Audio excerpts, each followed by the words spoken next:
Halo, perkenalkan nama saya Marcella Kristiani Chandra, NIM 2020 0310 44 002, Program Studi Ilmu Pemerintahan Fisip Uncen Angkatan 20. Di sini saya akan menjawab soal UTS dari Bapak Mulyadi Anangkota. Yang pertama, jelaskan tujuan dan manfaat mempelajari mata kuliah perencanaan wilayah dan kota. Karena kuantitas ruang tidak akan pernah bertambah, namun populasi manusia terus meningkat. Untuk itu, ruang perlu ditata dan dikelola dengan baik agar tetap mencukupi kebutuhan manusia, dan manusia yang tinggal tetap merasa nyaman. Nomor 2, jelaskan definisi perencanaan dari yang sederhana sampai yang rumit. Perencanaan adalah suatu proses dalam manajemen yang melibatkan penetapan tujuan, pengumpulan informasi, dan pengambilan keputusan mengenai tindakan yang harus diambil untuk mencapai tujuan yang telah ditetapkan. Perencanaan juga dapat diartikan sebagai suatu proses merencanakan tindakan atau kegiatan yang akan dilakukan pada masa yang akan datang dengan tujuan untuk mencapai hasil yang diinginkan secara efektif dan efisien. Yang ketiga, jelaskan jenis-jenis wilayah berdasarkan pandangan Glasson dan pandangan Hanafiya. Menurut Glasson, terdapat dua cara pandangan wilayah, yaitu pandangan subjektif dan pandangan objektif. Cara pandangan subjektif yaitu wilayah adalah alat untuk mengidentifikasi suatu lokasi yang didasarkan kriteria tertentu, sedangkan pandangan objektif adalah wilayah itu benar-benar ada dan dapat dibedakan dari ciri-ciri atau gejala alam di setiap wilayah. Contohnya, kepadatan penduduk, topografi, dan lain-lain. Menurut Hanafiya, wilayah dapat dibedakan atas konsep absolut dan konsep relatif. Konsep absolut didasarkan pada fisik, sedangkan konsep relatif selain memperhatikan faktor fisik, juga sekaligus memperhatikan fungsi sosial ekonomi dari ruang tersebut. Yang keempat, jelaskan jenis-jenis kota dan cakupannya. Berdasarkan jumlah penduduknya, kota dapat diklasifikasikan menjadi beberapa bagian.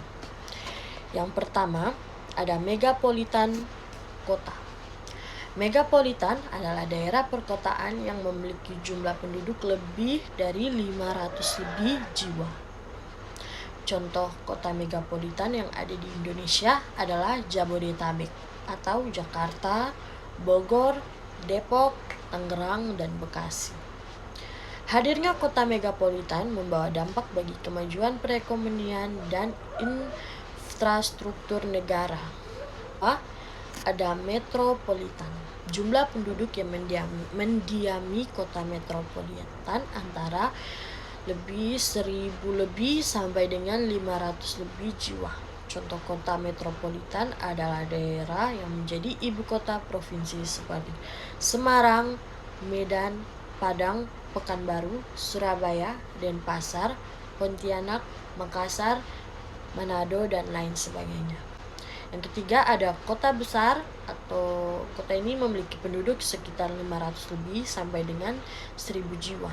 Dengan jumlah penduduk seperti itu, maka yang disebut kota besar biasanya yang berada di kota madya yang berada di berbagai provinsi seperti Surakarta, Salatiga, Magelang, Tegal, Madiun, dan lain sebagainya. Hadirnya kota besar biasanya ditandai dengan dua administrasi yang berbeda, yaitu wilayah kota dan kabupaten. Salah satu ciri menonjol yang dimiliki oleh kota besar. Yang keempat ada kota sedang. Menurut Kamus Besar Bahasa Indonesia, yang disebut kota sedang memiliki pengertian yaitu kota yang menjadi pusat dalam lingkup kecamatan berdasarkan jumlah penduduknya. Kota sedang memiliki masyarakat sebesar 100 lebih sampai dengan 500 jiwa Dengan jumlah seperti itu, maka kota sedang bisa dikatakan tidak terlalu padat. Seperti contoh, di Kabupaten Semarang terdapat beberapa kecamatan. Yang kelima ada kota kecil. Jumlah penduduk yang terdapat dalam kota kecil antara 20.000 sampai 100.000 jiwa. Soal nomor 5, jelaskan pendapat masing-masing terkait kota tempat Anda berdomisili berdasarkan teori perencanaan dunia.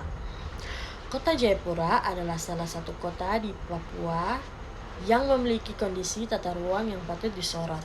Salah satu faktor yang turut mempengaruhi tata ruang adalah adanya peningkatan bencana alam yang akhirnya membuat tata ruang menjadi berubah, memerlukan perencanaan ulang.